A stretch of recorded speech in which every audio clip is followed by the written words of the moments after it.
કચ્છ ઊંટ ઉછેરક માલધારી સંગઠન દ્વારા આંતરરાષ્ટ્રીય ઊંટ દિવસની ઉજવણી સાથે વાર્ષિક સાધારણ સભાનું આયોજન કરવામાં આવ્યું હતું। આ સાથે જ તેમના અધ્યક્ષ દ્વારા જણાવવામાં આવ્યું કે એક એવો સમય હતો કે કચ્છમાં 10 થી 12 હજાર ખારાઈ ઊંટ હતા, પરંતુ દિવસા દિવસ તેની સંખ્યામાં ઘટાડો થતો ગયો અને પશુપાલકોની રોજગારી પણ છીનવાઈ ગઈ। સમય જતાં સરહદ ડેરીએ ઊંટના દૂધના ભાવ 50 રૂપિયા પ્રતિ લીટર કર્યા અને આ થકી માલધારીઓમાં ખુશી પણ છવાઈ અને તેઓને પણ રોજગારી માટેનું એક સાધન મળી ગયું। અને દર વર્ષની જેમ આ વર્ષે પણ 22મી જૂનના દિવસે આ સાધારણ સભા યોજાઈ હતી અને વધારે ને વધારે માલધારીઓ આ કાર્યક્રમમાં આવતા થાય અને કચ્છ ઊંટ ઉછેરક માલધારી સંગઠન સાથે જોડાય તે માટેના તમામ પ્રયત્ન આ સંગઠન દ્વારા કરવામાં આવતા હોય છે। આવો આ અંગે વધારે સાંભળીએ કચ્છ ઊંટ ઉછેરક માલધારી સંગઠનના અધ્યક્ષના શબ્દોમાં।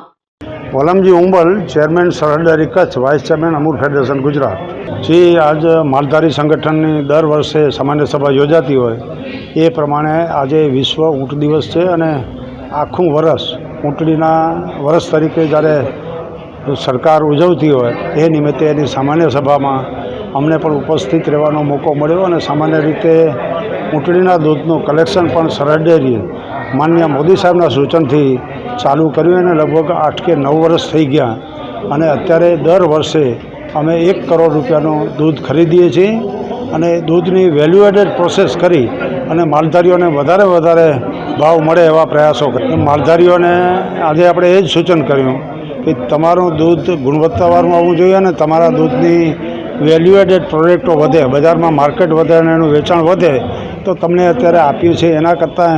વધારે વળતર આપવી જોઈએ। એટલે ડેરીના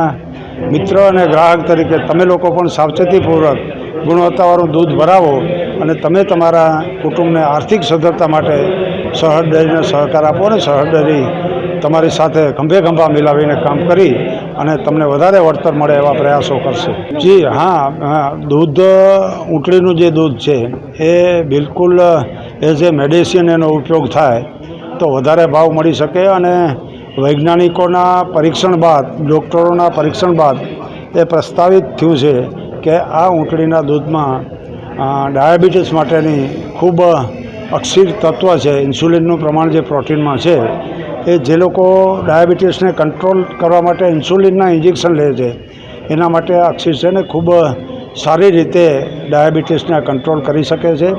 અને એની સાથે સાથે ઓટિઝમના જે દર્દીઓ છે એ દર્દીઓને પણ ઓટિઝમમાં કંટ્રોલ લેવા માટે, સુધારો કરવા માટે આ દૂધ ખૂબ અક્ષીર પુરવાર થયું છે। એટલે વધારેમાં વધારે પ્રચાર પ્રસાર થાય અને આવા દર્દીઓ સમક્ષ આ દૂધ પહોંચતું થાય એવા પ્રયત્નો સરહદ ડેરી કરશે। મારું નામ આશાભાઈ રામાભાઈ રબારી, કચ્છ ઉછેરક માલધારી સંગઠનના અધ્યક્ષ। ખરેખર આજે 22 જૂનના અમે એક કાર્યક્રમ હર વર્ષે કરીએ છીએ અને આ ફેરે ખરેખર અમે ભુજમાં સિટીમાં કર્યું ને તે જંગલમાં પણ કરી છે, કારણ કે કાયદેસર ઊંટની પૂજા કરી છે અને એવી રીતે ઉજવણી કરી છે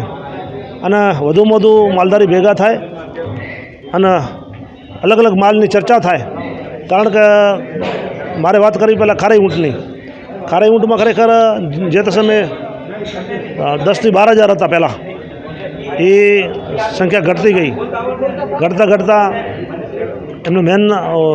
ધંધા રોજગાર માટે રોજગાર બીજું કાંઈ પણ નહોતો। ખરેખર જે સમયે દૂધનું વેચાણ નહોતું ત્યારે ખરેખર ઊંટ માલધારીને ખરેખર એમની રોજગારી માટે ખરેખર ખાલી એમને ચારવાનું, પીવડાવવાનું, એમને વચાને પીવડાવવાનું એવો જ ધંધો હતો ખાલી। પણ જ્યારથી સરહદ ડેરીએ એમનો રેટ વધાર્યો, 50 રૂપિયા ભાવ કર્યો, ત્યારથી ખરેખર માલધારીનો પગભર થયા અને હવે ખરેખર જો જોઈએ તો માલને જ્યાં જ્યાં ચરિયાણ ઘટે છે એવી ખરેખર મારે મીડિયાના માધ્યમ દ્વારા સરકારશ્રીની વિનંતી કરવી છે કે જ્યાં જ્યાં ખારાઈ ઊંટને આખા વિસ્તાર, કંઠા વિસ્તારમાં ચરિયાનું ઘટાણ નિખોદ નીકળી રહ્યો છે એમની ખરેખર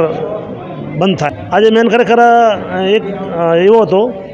એક તો લોનનું કારણ મુદ્દા હતા 1-2 કે જે બેંકે લોન આપી હતી એમને બેંક વિતરણ આપણા ચેક વિતરણ કર્યો અને એક મુદ્દો ખરેખર જે માલધારી વધારેમાં તો દૂધ ભરાવતા હતા એમને ઇનામ આપવાનો એ કાર્યક્રમ કર્યો અને બીજો સાધારણ સભા જેમ ગોઠવી છે એમાં નવા કારેબારી નિમણૂક થાય એવી રીતનો જૂના કાર્યક્રમ જે કારેબારી હોય એને એ નિવૃત્ત થાય એવી કાર્યક્રમ હંમેશા ગોઠવી 12 મહિને અને 3 વર્ષે અમારા જે કારોબારી છે એ બદલી જાય.